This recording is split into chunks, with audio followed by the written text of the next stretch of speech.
Send us three. I know that one's Yes. two are favorable, Okay. one's unfavorable, Okay, good evening, everyone. but It is 6 PM, July the 5th, 2023, and it's time to call the city council meeting to order. Ms. Rhodes, roll call, please. here. Here. Here. Here. Here. Here. Here. Thank you, ma'am. Mr. Brian Reese, prayer and pledge, All right, please. invite you to join me. Our Father, we come to you this evening, and we're so grateful and thankful for another day. As we think about just and reflect on this week, we're thankful for our independence and our freedom here as a nation. That wasn't free, and it still isn't. And so we thank you so much for those who continue to serve and fight and protect in the armed forces and for our freedom.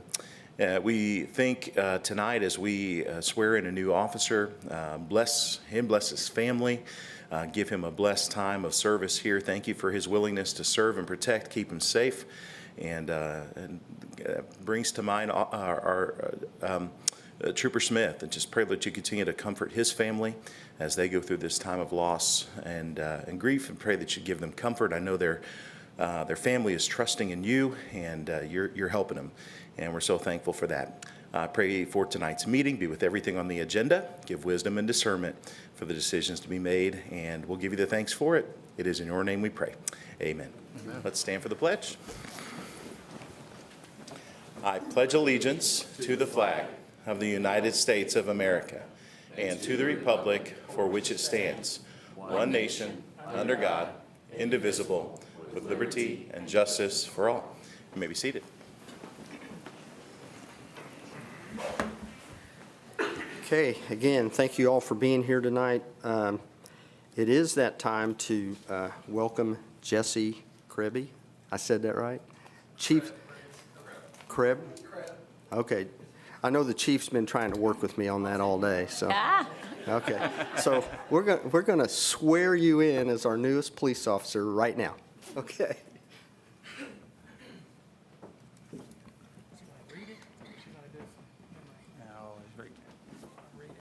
Smith's service is on Friday. Friday in the morning or the afternoon? I think it's the afternoon. It's not right at, what's that? Swartz funeral. No, it's at a church in Greenwood. Oh. Schwartz is a 2 weeks. I, Jesse Krebs. Oh. A member of the Franklin, Indiana Police Department. Member of the Franklin, Indiana I'll send it to you if I see it. Swear that I will support the Constitution of the United States of America. Solemnly swear that I will support the Constitution of the United States of America. The Constitution of the State of Indiana. The Constitution of the State of Indiana. And I will faithfully discharge all my official duties. And I will officially discharge all of my official duties. Welcome to Franklin. Thank you. Appreciate it. Thank you.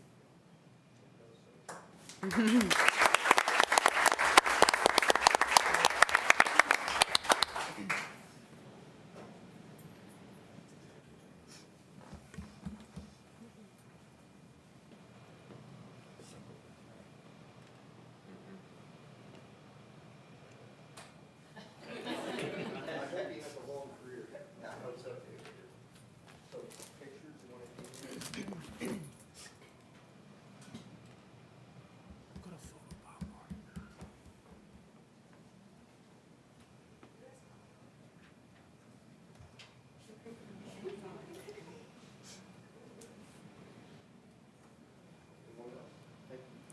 So, just look at this. These guys are looking at you. This is what they used to do. Now you take a look at them, because that's what you're doing.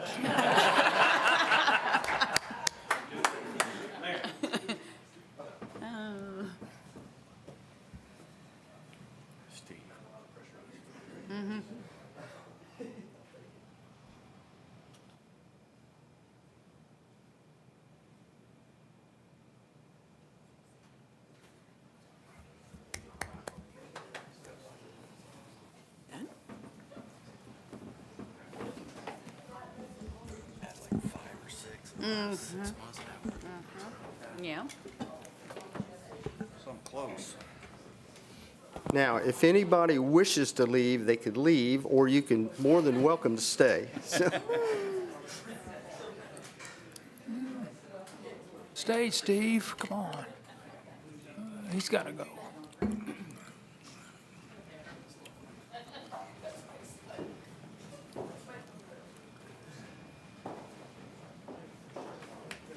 Marine Corps. They always had good-looking Class A's. Different than Navy, Army's always love my paper. Okay, that gets us to the consent agenda. Move to approve the consent agenda from the June 19th City Council meeting. Second. We have a motion and a second. All those in favor? Aye. Any opposed? Move Here. to read old business by title only. Second. We have a motion to read old business by title only. All those approve? Aye. Any disapprove? Hearing none, we'll go on to the public hearing. Approval of appropriation of funds received from the Franklin Union Needham Township to purchase AEDs. Police Chief Kirby Cochran. Thank you, Mayor. Thank you, Council. We're just here to ask for appropriation of funds. As the mayor said, that we received to purchase some AED equipment, and that should finish up all the AED devices. Put one in every police car, which we've never had. So all this done without utilizing tax dollars. So And this was introduced last meeting, so does anybody, it's public hearing, we'll open up the public hearing now for anyone that has any questions for Chief Cochran. Hearing none, we will close the public hearing. Does the council have any other questions? How many of these devices will this purchase for the cars? don't hold me to this exact number. I think it's 56 total. We got, this amount was 15,000 for, Are you speaking specifically about this particular donation or overall? Yeah, for the overall. Will this fill every car then? yeah, every car. Okay. Good question. Any other? Okay, so we either need a motion to approve or disapprove. I move to approve. Second. We have a motion and a second. All those in favor? Aye. Any opposed? Thank you, Chief. Thank you. Okay, the next items are action items. Number one, approval of ordinance 2023-05, annexation to be known as the Dunn and Snip annexation, 240 acres. Tonight's official action, Senior Planner Joanna Tennell. Good evening. Before you is the annexation request for 240 acres, known as the Dunn and Snip annexation. This was before you at your last meeting for a public hearing. Also, in addition to that, the fiscal plan was adopted at that meeting, and this is ready for the board's consideration and action. So is there any questions from the council? Public hearing was last meeting. Mayor, I'll move for approval of the annexation request as presented. Second. So we have a motion and a second. All those in favor? Aye. Any opposed? Thank you. We'll go on to the next item, approval of ordinance 2023-06, rezoning to be known as the Dunn rezoning, 80 acres, tabled from June 19th, 2023. Official actions, Senior Planner Joanna Tennell. Yes, this is the 80 acres, which is the western portion of the annexation that was just approved. In addition, Councilman Prine had asked about the zoning standards and uses for the industrial general. I did include that in this packet for you. I apologize for not having that the last time. So if there's any questions on that, please let me know. And this one is ready for the board's consideration and action. Is there any questions from the council that they want to follow up with? Mayor, I have a comment I'll make. I'm not against necessarily rezoning the 80 acres to industrial general at some point. Just have the belief, though, that at this point, I'd like to see what is going to be there before it's rezoned. In other words, I think if we rezone it at this point, I think we lose the ability to have any say-so on what's going to end up there. Yeah, if you look at its location, certainly it's right in an area that is industrial and so forth, so it's nothing against any of that. I think eventually there'll be something there. But I'd hate to see us lose that ability to have the ability to weigh in on what might take place at some point in the future. Okay, thank you. Anybody else? Yeah, I wasn't here at the last meeting, but I did read through all the notes, and I tend to agree with Bob on this. I think it should, probably be left to agriculture, bring it into the city, and then let us look at it see the project before we change it to general. Anybody else? I would agree with both Sean and Bob. Okay. Anybody else? So for Mr. Dunn, have you had any, has anyone approached you is there a potential customer that you're aware of? The realtor's here, so I don't know if he would have more idea than I would. Sir, can you actually go to the podium and state your name? Thank you. For the record, my name is John Merrill. I have the Dunn property listed. There have been a number of inquiries, all industrial. I think we're going to have a meeting here in a few weeks with a developer that will have some interest in it.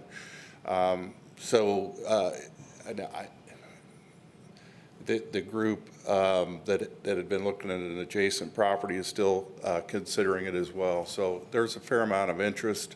I wasn't at the public hearing. I was out of town.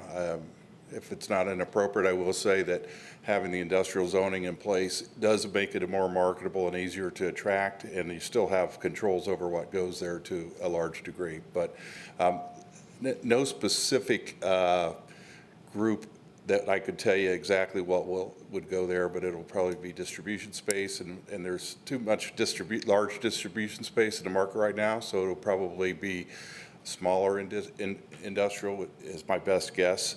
150 to 250,000 square foot buildings in a park setting, which there is a shortage of right now. Thank you. Yeah, thank you. Anybody else? Okay, I think we're ready for a motion. Not voting for it, or again, am I making a motion for it? Joanna, what would be the best way I know how it was presented. So do we make a motion on do they make a motion on the recommendations from the Plan Commission, or do they make the recommendation for the person that's petitioning the project? The motion would be made on the request to have it rezoned industrial general. If you want to make the motion to approve the rezoning to industrial general, that would be the motion. If you want to make the motion to not rezone the property industrial general, that would be the other motion. So I have a question though, real quick, if I can. So what's keeping these people that's already inquiring about this property? Is it just because it's not zoned industrial? Is that why they're not like wanting to buy it as agriculture and then come in here and have it zoned to whatever they feel like they're going to put in there? I can answer that one. Yeah. We have people inquiring about stuff all the time, and we've actually had people inquiring about this property that Mr. Merrill probably doesn't even know about. But no, there's people that realize that once they buy a piece of property, what they would do is buy it on hinging if it got rezoned. So they would come and try to get it rezoned before they went and closed on the property. So it doesn't really hold anybody out to do that. So. Yeah, they make an offer subject to approval. Yeah. So that doesn't stop developers Right. from coming on how it's zoned. That lets them out if they don't get it rezoned. And I think probably here, I think the biggest thing was, like Bob, Mr. Hukin already said, that it probably will be industrial someday because it's industrial all around it. And I think the developer and the owner was thinking if we did it now, we wouldn't have to have that expense and we wouldn't have to wait that 3 months. But I certainly understand that we don't have a project, so it makes sense that we do wait. So there is time, if somebody gets real serious while they're going through all their paperwork and all the stuff they have to go through, there's time for that 3-month waiting period to get it done, so. Mayor, wouldn't you think that having it annexed into the city of Franklin would be a positive for any possible developer, knowing that the city, we generally will stand behind, we have the capability of taking the various utilities and so forth out there? Correct. I would think the fact that it's annexed, I think would be a plus for anybody that's wanting to buy it. Correct. That's one thing they would not have to go through. Right. And that's to include safer roads and things that this couple had come at our last meeting and spoke about, which we will take care of. Obviously, at some point, that's going to be improved, and it's not going to be unsafe, so to speak, when that does happen, whenever that happens. Well, I can proudly say that any property that we have, Absolutely. any industrial or warehousing or all the roads where we've annexed, we have fixed the roads. And for an example of businesses, and I hope I'm not getting out of line here, Umbargers, whenever they went on the east side of town, they're in the county. The county didn't have them fix the road, and now the road is falling apart, and the other side of the road is annexed. Well, that's going to be our road to maintain, but the county never had their developer fix the road. So that's one thing the city does that I know the county doesn't do. You know, look what we did with Jim Black Road. I was going to Yes. say, Yeah. it's more than one. Yeah. So, So the Joanna, only- go ahead, please. Sorry. The only thing I would like to note is that according to the Plan Commission's rules and procedures, cases that have been before the Plan Commission, that once there is a negative ruling on, in this example, if it's industrial general, if it is not zoned, then according to their rules and procedures, a request to rezone the property to industrial general with no modifications cannot be heard before them for a minimum of 1 year unless they go back before the Plan Commission and ask for that rules and procedures to be waived. They can be modifications. So if the request is industrial general with certain commitments, then that's a different type of request. Or if the request is for industrial light or industrial business development, then that is also a different request. But if they became and just asked for straight rezoning of industrial general, they would either have to wait the year or go back to the Plan Commission and request that waiver. so just to layman terms here, industrial light, they would be able to rezone and petition for that. They Okay. could go file the petition, and then it would fall within the general rules and procedures. Okay, is industrial light adequate for that area? Because it seems like we've done a lot of industrial light that you can put a lot of stuff on. So to be completely honest, if you look at the zoning district and look at the uses that are between industrial general, industrial light, industrial business development, what you'll notice is there is very minor differences. One of the ironic things is in the industrial general, manufacturing is not a permitted use. However, in industrial light, it is. I know that's kind of contrary to how you would generally think of it. It's contrary how I would think of it, but there are those little nuances in our ordinance. But there's really not a big difference in between industrial business development, industrial light, and industrial general in regard to the uses themselves. The biggest difference is the size of lots that you can have in each of those zoning districts. Industrial business development has a maximum lot size of 5 acres. Industrial light and industrial general do not have that requirement. Joanna, it's been mentioned that we would lose control potentially of what potentially would go there and the input of that. I struggle with that. Is that 100% true? I guess it depends on perspective. Joanna, So can I I can't interrupt really real answer quick, that. please? We had this conversation today about, we have done this several times, brought annexed property and brought it in, changing the zoning without a project before. Correct. We've done that several times. Wow, that's, The Kelsey I think that's what property, Kenny's talking about. which was hundreds of acres, was annexed and rezoned. A portion of it was commercial, but the majority of it was zoned industrial without a project. The casting property at Upper Shelbyville and Eastview was also annexed and rezoned industrial. It also did not have a project. So it's not uncommon that properties be annexed and rezoned, especially when you're looking at, the comprehensive plan. Does it make sense? Look at the area, which is all the reasons why staff did recommend that a favorable recommendation for the rezoning to industrial general be sent to, or forwarded to City Council from Plan Commission. However, the Plan Commission did forward an unfavorable. Personally, I think it's being asked for the wrong zoning myself. industrial light is probably the best fit for that. That's why I brought that up. But, okay. I'll be quiet. I'm supposed to sit here, right? No, Mayor, that. just trying to bring questions up That for was you. kind of what I was thinking here is, you know, if we zone, or either way, if we zoned it or not, you know, what, you know, I know you kind of highlighted some of the differences. They're not really that much difference, but, you know, in a greater scheme, you know, if we zoned it a general, is there a reason why it would be better to be something else? Yeah. Yeah. I can't really answer that. It's based on perspective. Right. From the planning department's perspective, it does make the property more marketable.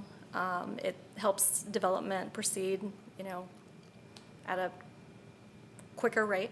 However, it does not impede development to leave property zoned agriculture and wait for a project to come in that, you know, has more information on what type of traffic it might have, how it might impact the areas adjacent to it that are agriculture and residential. So really, it's half of one, you know. John, I'm going to just apologize. I'm going to tell you, I really don't want to let you speak, and here's why. Because we had the public hearing, and then if we do that, then we have other people, we need to open it back up, so. Fair. I just had a comment I thought was relevant, but I understand. Okay, yeah. And as the mayor had mentioned, it's also not uncommon for developers or investors to go and put a property under contract contingent upon a certain number of approvals be in place. Some of them are as simple as the annexation and rezoning. Some of them are all the way through permits have been obtained. It all depends on, you know, each of those developers, the investors, on what they feel most comfortable. Having it not zoned at this moment in time, do I think it will impact development? I do not. It will still be developed at some time. So, I mean. Okay. We have a pretty good planning commission, so, and they voted unfavorable on this, correct? Yeah. They so- forwarded an 7-2. unfavorable recommendation. So I tend to follow kind of what their knowledge and their experience and what they went through the process to make that determination there, so. Be careful, because we haven't done that every time either. Right, well, I know. No, we have not. So, does somebody want to make a motion? Because I kind of sense here that everybody wants to annex, but they don't want to rezone. If that's where we're at, then I think somebody needs to make a motion to reflect that. It would either be an acceptance or a denial of the rezoning as it is. I'll make a motion to deny the rezoning as it is. Second. So we have a motion and a second. All those in favor? Aye. Any opposed? Aye. Okay. So with that, the property will be zoned agriculture, because that is our default. So, Jane, just for the record, I don't know if you heard Kenny voted. Okay, just so the record reflects that. Okay. All right, thank you. Next item, approval of ordinance 2023-07, rezoning to be known as SNEP rezoning, 160 acres, tabled from June 19th, 2023. Tonight is official action. Senior Planner Joanna Tennell. So this is the eastern 160 acres of the annexation. The request is to zone the property agriculture.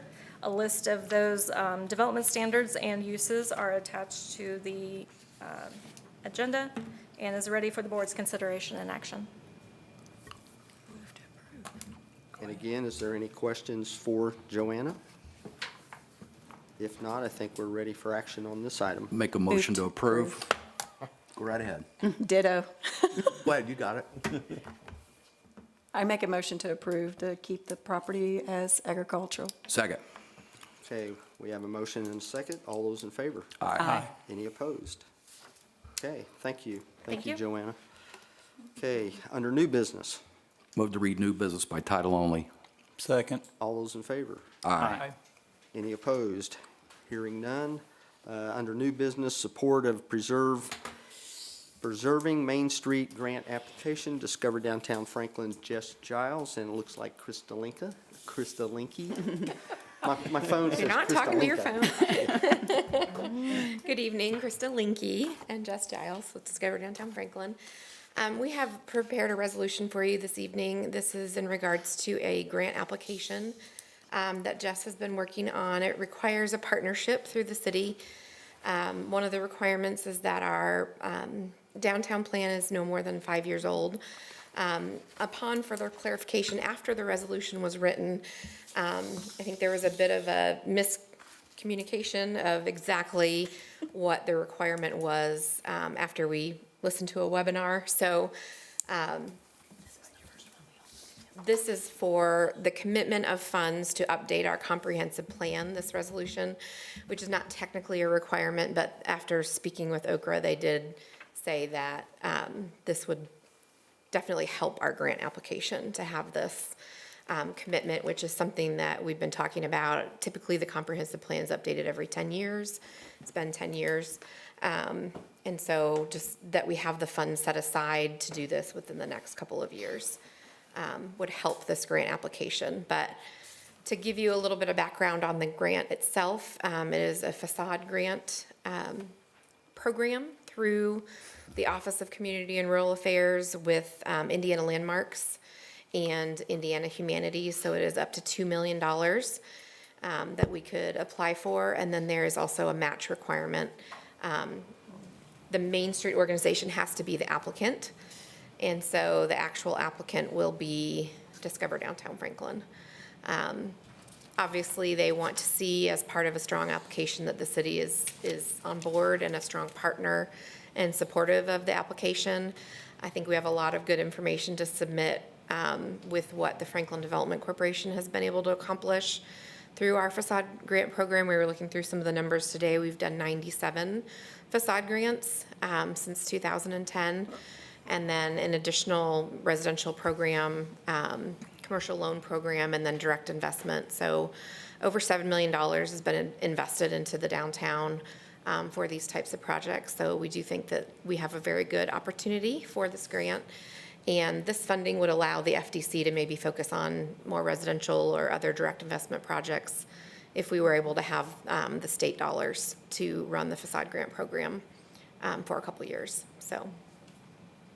And Jess can answer any questions too. She's been working on this every day for the last 2 weeks. 2 weeks. It is due July 13th, so. Yeah. So you need action tonight? We do, yes. Yes, please. I'll move for approval. Second. So we have a motion and a second. All those in favor? Aye. Any opposed? Thank you, Jess. Good luck. Thank you very much. Thank you. Thank you, Krista. Okay, next item. Adding aquatics director to the 2023 salary ordinance, therefore budgetary ordinance 22-18 will need to be amended. Clerk Treasurer Jane Rhodes, and this is for introduction only. I know last week Chip come and talked to us about what our plan was, but it wasn't, he was talking to us about the plan, but didn't actually introduce the document. So this is official introduction tonight, so action cannot be taken. So, I'll Chip, answer any questions anybody has. If you have any. so the ordinance, Jane, I pulled the ordinance that's on the agenda.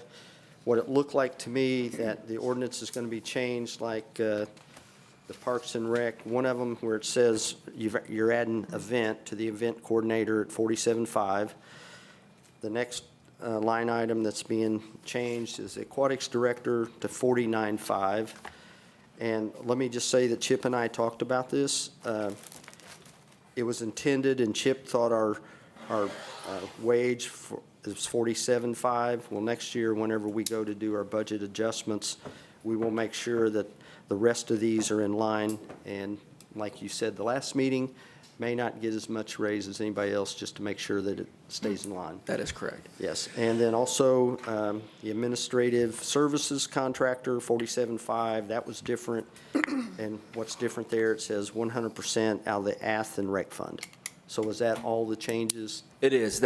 So the major thing is the last thing you just said, that it's important to understand that what we're really doing here is moving the aquatics director to the Ath and Rec Fund. It's currently in our appropriated budget. We're just gonna move it into the Ath and Rec Fund, which is fees that we get from swimmers and all those things. And it'll be paid 100% out of there instead of out of the city budget, because that's where the new recreation and event coordinator will be paid out of. So we're exchanging money, and it doesn't cost the taxpayer anything that way, so. All for it. So that's for introduction. Is there any other questions about that for tonight? Hearing none? Thank you. Thank you, Chip. All right. That gets us to other business. We don't have other business on the agenda, so we'll go right into the council members' comment. Josh, seems like we always start with you because I always look that way first, just a habit. Sorry, ladies. Right, because then we always have to say ditto. Yeah. Well, you know what? Sorry, Josh. We're going this way. You're going to speak tonight. I trapped you in that one. Oh, no, I'm fine with that. It was great. I didn't actually get out of the car, but was downtown Franklin, and man, took me 40 minutes to get home. So great outcome or turnout for the downtown festival. Did you not get out of the car because you couldn't move? No, with the 'cause I just wanted to watch the fireworks, and yeah. All right. Well, I got out and I walked around. We made one lap, and it was awesome. It was great to see everyone out and see what the town brought in. Yeah, and hats off to all of our public workers and the cops and everyone that was out there that was, keeping it safe for everyone. And I know everyone had a good time. It was awesome. So I'm going to, something I usually don't do, but I'm going to do, I'm going to tie into Irene's here about all the police officers, the cops that were there. Excellent job. We need to work on parents losing all the kids. Good Yes. Lord. I did So- hear 2 of them called out while I was there. Yeah, I think there was a total of about 10, and that's unacceptable the way I see it. So publicly, that's what I'm saying. Some of these people need to take care of their kids and not let them get lost. So that's ridiculous. But anyway, I said that, and thank you, Irene, for your comments. And even the street department, the next morning I was up, my kids had drugged me downtown here to do the race, the run, and couldn't even tell. Town was so cleaned up that it was just, I was looking around the lawn, I was looking everywhere, You wanted to find a piece I of, was doing that like spot clean check, and it looked fabulous, it looked good. They really did a good job cleaning this place up. That's hats off. Well, I didn't go downtown. I didn't really think anybody'd show up down here, so I just I had a family gathering out on the east side, and it took me 10 minutes to get home, so. Anyway, it was a good event. John? They already said it all. Ditto to what Irene said. Ken? Yeah, hats off to everyone, our street department, fire department, parks department, everyone. I mean, it's obviously a team effort, and appreciate every single one of our employees. They did an outstanding job, and much appreciated. Massive turnout. No one got hurt that I know of, like badly, if that's a word. But anyway, thanks for all of our employees. Thank you. And you had to think real hard this time to not say ditto, right? I know, right? But I'm going to have to say it, so I'm just going to say it. Ditto. No, I do too. Amazing activities. Everybody did a great job. And then I just walked home, so I didn't try to drive. Good deal. So, okay, Tara, do you have anything about the Mayor's Youth Council roundabout? Yeah, we have a ribbon cutting plan for August 1st because the contract completion date is July 31st. So we are Ella's thinking birthday. that it's going to be done earlier, but we'll not open the road until after the first. 17. August 1st? Getting closer, school starts August 2nd, and perfect timing. Yes, Okay, exactly. thank you. Drew? I don't have anything, Mayor. Just congrats, everybody. Happy Independence Day. Jane? Okay, I gave you the last word. Okay, we need a motion to. So we need a moved. motion. Okay. Second. We have a motion and a second. All those in favor? Aye. Thank you.